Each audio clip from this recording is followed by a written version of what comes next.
E um dos motivos para essa tensão e também para a disparada no dólar no dia de hoje pode ter sido uma série de publicações feitas por um perfil falso na rede social X. O perfil, com um pouco mais de 3.500 seguidores, divulgou declarações não verdadeiras atribuídas a Gabriel Galípolo, futuro presidente do Banco Central. As postagens mostravam supostos comentários de Galípolo sobre o comportamento recente da cotação da moeda americana. A conta conseguiu ampla repercussão ao ser replicada por influenciadores e até analistas financeiros, aumentando ainda mais a incerteza no mercado financeiro. Para entendermos, então, melhor essa alta do dólar, nós entrevistamos agora o economista Sérgio Vale. Ele é pesquisador do Instituto de Estudos Avançados da USP. Olá, Sérgio, uma boa noite. Seja muito bem-vindo ao Jornal da Record News. Boa noite, Renata, Gustavo. Prazer estar aqui falando com vocês. Bom, Sérgio, o Gustavo falou que um dos motivos pode ser, então, essas notícias falsas aí, uma fala atribuída ao futuro presidente do Banco Central, Gabriel Galípolo.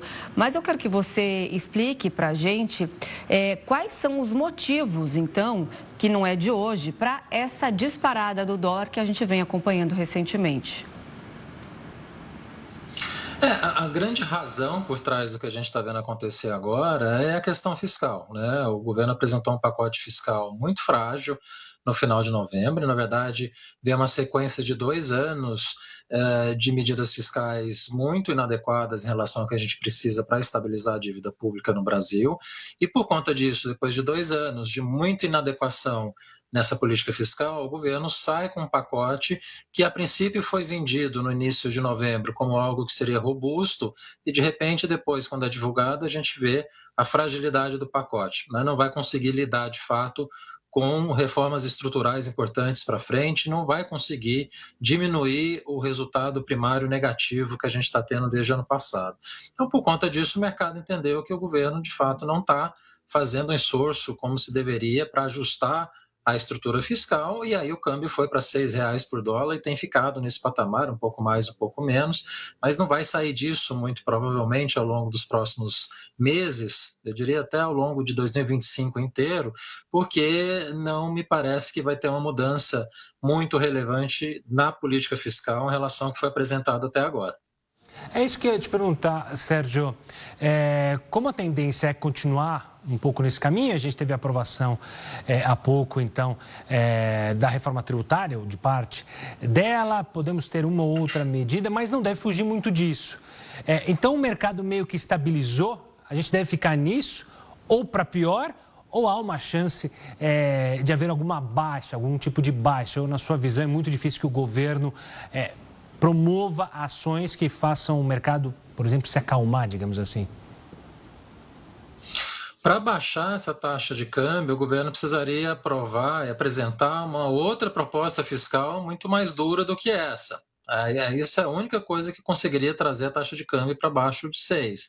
Dado que é o pacote que a gente tem hoje, ainda tem risco de alguma desidratação acontecer na aprovação no Congresso, é daí para cima. Né? E a gente ainda vai ter que entender o que vai ser o déficit primário de fato no ano que vem, que já de partida vai ser bastante elevado, vai ser pelo menos 75 bilhões de reais, e se for pior do que isso, o mercado vai ter uma rodada adicional de estresse ao longo do ano que vem. A gente não pode esquecer que 25, a gente vai estar olhando também o cenário eleitoral de 26, tem o risco internacional da eleição do Trump, o que vai ser a política econômica americana no ano que vem, que vai ser bastante turbulenta também. Então, por onde a gente olha, são mais sinais de risco e de incerteza do que de tranquilidade.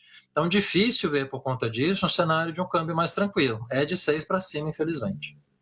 Sérgio, nós acompanhamos hoje o Banco Central organizando 2 leilões importantes aí para aumentar a quantidade de dólar circulando no país, para tentar diminuir um pouco esse avanço da moeda. O que são exatamente esses leilões? Em quais momentos o Banco Central recorre a eles? Esses leilões são feitos para tentar justamente acalmar o mercado e trazer a taxa de câmbio para baixo. Né? Desde a definição do Copom semana passada, o Banco Central fez a decisão de aumentar os juros e sinalizou altas adicionais nas próximas reuniões. Isso dava uma ideia de que já poderia haver um ajuste de câmbio só por conta disso. Isso não aconteceu, o BC sinalizou compras de dólar para tentar acalmar o mercado ao longo dos últimos dias, mas também não aconteceu essa calma. E basicamente porque o mercado está dando um sinal para o Banco Central de que, olha, não adianta sinalizar juros agora com intensidade, não adianta fazer uma sinalização de compra de moeda estrangeira, porque o que é relevante para, de fato, mudar a trajetória da taxa de câmbio é mudar a política fiscal. Como isso não vai acontecer, o Banco Central vai atuar para evitar que você tenha uma escalada muito grande da taxa de câmbio, mas é o máximo que ele consegue fazer. Ele não consegue evitar que você tenha uma mudança de patamar, como a gente viu acontecer agora. Antes da sinalização do pacote, a gente estava com câmbio ali 5,70, 5,80. Veio o pacote dessa qualidade, o câmbio mudou de patamar para 6, e para voltar para esse patamar mais baixo que existia antes, você precisa mudar a qualidade da política fiscal. E aí não há política do Banco Central que consiga reverter isso. Isso depende do governo, do Ministério da Fazenda, do presidente Lula, tomar uma decisão diferente em relação ao que foi apresentado até agora.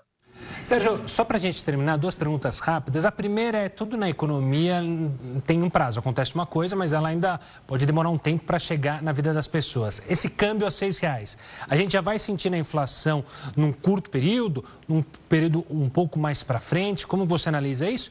E depois, até a título de curiosidade, a gente teve essa fake news, digamos assim, que mexeu com as redes sociais. Ela teve, de fato, ela pode ter um impacto, já que sempre que a gente fala de uma fala de uma autoridade, isso gera impacto no mercado financeiro. Mas o que aconteceu hoje, de fato, teve alguma repercussão no mercado financeiro ou ficou mesmo naquele mundo da internet? Vou começar pela última, depois a gente volta para a primeira, Gustavo. Perdão, olha, é difícil imaginar que notícias falsas como essa consigam ter repercussões duradouras ou muito relevantes no mercado, né? Por mais que a gente viu o câmbio reverter ao longo especialmente da manhã, eu tenho a impressão que essa notícia que se espalhou rapidamente foi entendida como uma fake news e não afetou definitivamente o mercado. A questão toda de certeza que se teve ao longo desse dia foi em relação à aprovação do pacote fiscal no Congresso e a possibilidade que existia de alguma desidratação. Isso assustou muito o mercado desde o início da manhã. E o impacto desse câmbio, que está a 6,09, eventualmente tem risco de poder subir mais, a depender do que for a aprovação do pacote, é justamente a inflação ficar mais pressionada. A gente já está vendo isso acontecer ao longo dos últimos meses, porque, na verdade, a taxa de câmbio estava bem mais baixa meses atrás, né? A gente estava falando de uma taxa de câmbio que estava 5,40, 5,50, e foi subindo ao longo do semestre até chegar a 6 agora. Então, já tem um impacto que foi aparecendo ao longo do segundo semestre e a gente vê isso aparecendo na inflação.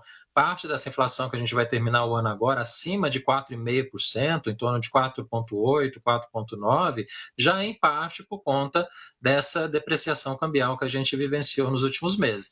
E ainda tem ainda mais para acontecer, né? Os primeiros meses do ano que vem, muito provavelmente a gente já vai sofrer impactos adicionais dessa taxa de câmbio, e a gente vai ver, pelo menos aí primeiro trimestre, talvez o segundo trimestre, uma inflação que vai ficar rodando ao redor de 5%. Tende a cair um pouco no ano que vem para 4,5%, mas é uma inflação que infelizmente vai ser um pouco mais pressionada nesses próximos meses do que a gente estava vivenciando no começo do ano. Começo do ano, o mercado estava esperando uma inflação entre 3% e 4%. Tinha muita gente bastante otimista, falando até de inflação de 3% esse ano. De repente a gente chega no final do ano com inflação de quase 5%. E essa inflação deve permanecer nesse patamar nos próximos meses. Isso é muito por conta do câmbio, infelizmente. Tá certo, nós conversamos com o economista Sérgio Vale. Sérgio, muito obrigada pela sua participação aqui no Jornal. Uma boa noite, até a próxima. Obrigado, Renata, Gustavo, foi um prazer. Até a próxima. Prazer é nosso. Tchau, tchau, Sérgio.